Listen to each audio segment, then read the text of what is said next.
All right, good morning, everyone. Welcome to Richmond Raceway, and we've now been joined by Kyle Larson. And Kyle, welcome back to Richmond, a place that the last time we visited here, you got to visit Victory Lane. Talk a little bit about coming to Richmond, what makes it unique, and what do you anticipate this weekend? Yeah, it's definitely unique. You know, it's pretty flat short track. The front stretch is round, and you have to take care of your tires quite a bit, so it makes it challenging for sure. Typically this hasn't been a good racetrack for me, but for whatever reason, the last time we were here, we were about a top 3 car all race long. Truex was really fast, but was able to get lucky there at the end with a caution and beat him off the pit road and get the win. So yeah, I mean, I think that adds a little bit of confidence coming back here, but at the same time, I've struggled here in the past. I don't really know if I'll be as good as I was last time, but I hope so. But yeah, even though I've struggled in the past, I enjoy this track because it is different than what we typically go to. All right, we'll go ahead and open questions for Kyle. If you have one, please raise your hand, state your affiliation. We'll start with Lee first.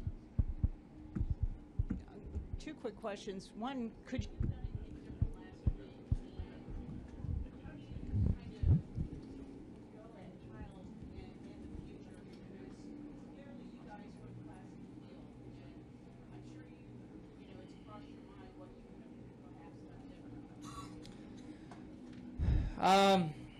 I don't know. I mean, I played with all the tools I had in my car to try and tighten it up. The balance just kind of caught me off guard the last run. I hadn't been, other than when the track was wet from rain, I was never that loose. And then I was just really loose that last run. So I tried driving easier, went slower, tried driving harder, made more mistakes. So I don't really know. I don't know what I could have done a whole lot different. The bottom was too fast to be able to move up that early in a run to try and make the top go. So I don't know. His car was a little bit better than mine there at the end. All right, we have a question up front, please. Microphone to Matt. Matt Weaver with AutoWeek.com. With an eye towards the All-Star race next month, there's been a lot of conversation about what the current state of intermediate racing is. And with the tire compound strategy used last year, plates this year, my question for you is, one, do you think there's anything fundamentally wrong with that style of racing in the package right now? And if so, what is the solution? What needs to be done? I don't know. I mean, I don't feel like, I feel like everybody's complained about mile-and-a-half racing the last, at least since I've been in Cup, and I feel like we've only made it better, but the complaining's gotten worse or more. So I don't know. I mean, mile-and-a-half racing to me might not visually come across on TV as being the most exciting racing that we have, but inside the cockpit, I think you could ask most everybody, and they would say that our mile-and-a-half racing is a lot of fun and exciting and competitive. So I don't know why it doesn't come across that way on TV, but yeah, I mean, I don't know. I think as far as the All-Star package goes, I think that will be a package that comes across as better racing on TV, but it's going to be extremely easy inside the cockpit. So, but I think, we're kind of in an entertainment business, so whatever we can do to make it better on TV. But I don't think there's anything wrong with the package that we have now on mile-and-a-halves. All right, go ahead. Caleb Whistler, Kicking the Tires. How would you assess the Chip Ganassi Racing short track program coming off this kind of short track swing, and what are your thoughts heading into Talladega next weekend? I feel like our short track program has become really competitive over the last few years. I mean, aside from Martinsville, I don't even know if our package is good or bad there. I think I'm just not very good there. But for us to get a couple top 2 finishes here at Richmond now the last couple years at a track that I struggle a lot at, I think says a lot about our short track program. Even Bristol, I think Bristol's my best racetrack, but a few years ago I would just kind of I would run around 8th to 12th. But now lately I've been able to lead the most laps and get close to wins. So I feel like our short track program is right up there with our downforce package. I think our intermediate and 2-mile stuff is really good, but I think our short track stuff, you can throw Loudon in there as well. We've been really strong there with a few top 2 finishes there. So I get excited for short tracks, even though I seem to, it doesn't suit my driving style. All right, Bob. Bob Hawkers, ESPN. I have 2. The first, did you have any issue with Newman and the way he raced you at Bristol? No. I get along with Newman, and that diamond line that I run in 3 and 4 at Bristol throughout a run is really fast, but it can get myself in trouble. If people poke their nose in on me, that's the second time I've gotten spun by running that line. So I think I just need to be a little more cautious. I don't think he did anything wrong there. It's getting towards I guess somewhat the end of the race, and you're trying to race for lead lap spots. So I cut it a little too close, I think, and ran across his front end. And also, you're good friends with Stenhouse. He's going back to Talladega where he got his first win. What do you think that win meant to him? And then also, how do you think he's handling this season where he's had to go to a bunch of backup cars? Ricky winning there and being pretty dominant on super speedways last year was really cool to see. And I feel like it was good for him to get a win because he's got a ton of talent. I mean, you don't win 2 Xfinity championships and not have a bunch of talent. And I feel like at times he kind of gets forgotten out on the track with us. But I think that's more of an organizational issue than anything. So it's been nice to see him in their team get better and better. And I don't really remember the last part of the question. Oh. I don't know. I haven't really noticed a whole lot of change in his attitude. He's always really positive for how bad things can be with him and his race team at times.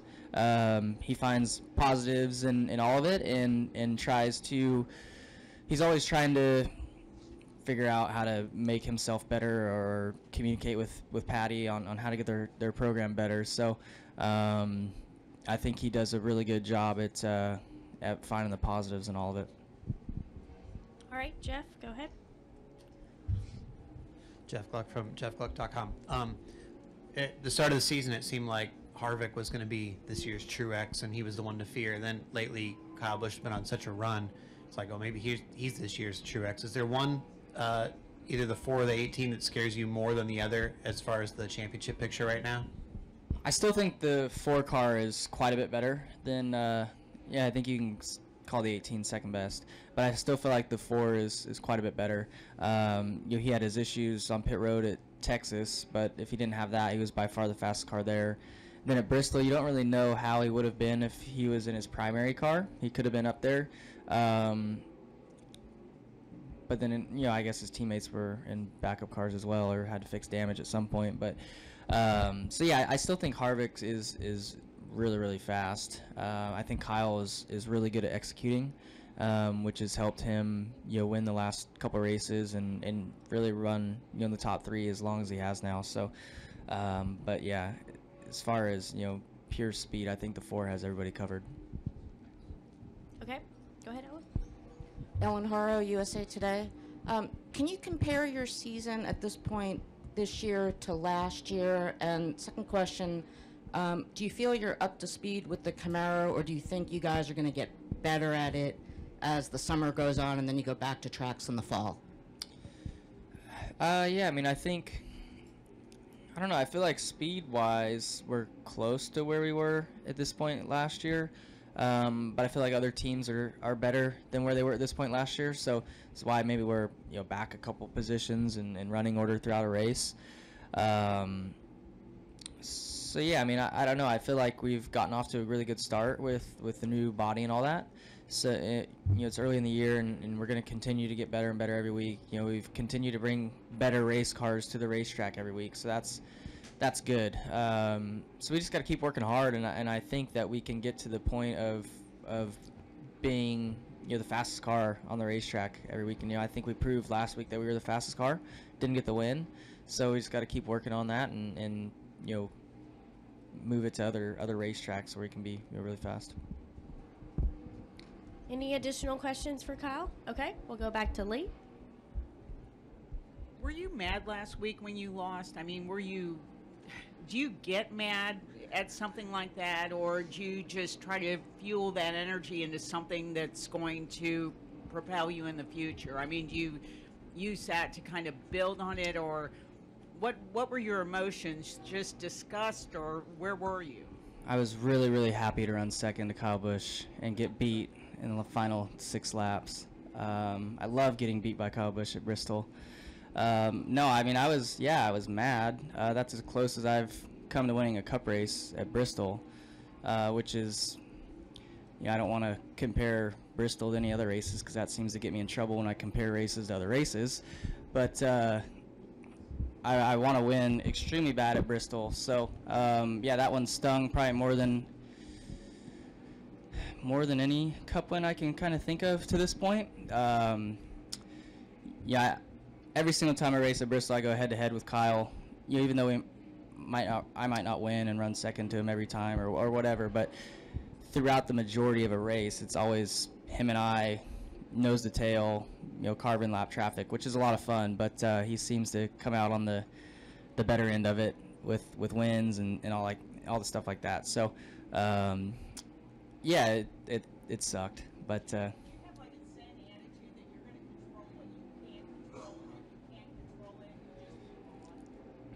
I don't know. I mean, I'd moved on shortly after because I was really mad when I got back to the bus, and the last thing I texted Kyle about this, but the last thing I wanted to hear, but the first thing I heard when I walked in the bus was Owen. He was like, "Did you get me some Skittles?" And so I couldn't help but laugh at that. So that wasn't what I wanted to hear, but kind of lighten the mood, so it helps you get over it a little bit. All right, we're going to go back to Jeff. What was your theory on why the bottom turned out to be so dominant and the top never really came in last week? And do you think that will be the case in August? I think it kind of depends on the weather. I think you look at that race and all the stoppages we had. We never really had a long run or a couple long runs. I think it takes like 2 to 3 long runs there for the top to get worked in and the bottom wore out. And we never really got that. Every time we get into somewhat of feeling like we're getting ready to go to a long run, rain would show up the first day and the top wouldn't come in, and we'd restart and you run another 30 or 40 laps around the bottom and we get another caution. So you never really had the opportunity for the top to get going. I felt like that last long run there before the final caution, the people I was lapping, they were all up top, so I felt like the top was where they all needed to be. So my car was just really good and I could kind of run wherever I wanted. But I thought the track was really good that way. It's always nice when you have options and stuff when you get to lap traffic. So I feel like they've honed in on a good VHT setup for that place. And I don't know what the fans think, but I feel like it's really, really exciting racing. All right. Any additional questions for Kyle? All right. Kyle, best of luck this weekend. Thanks for joining us this morning.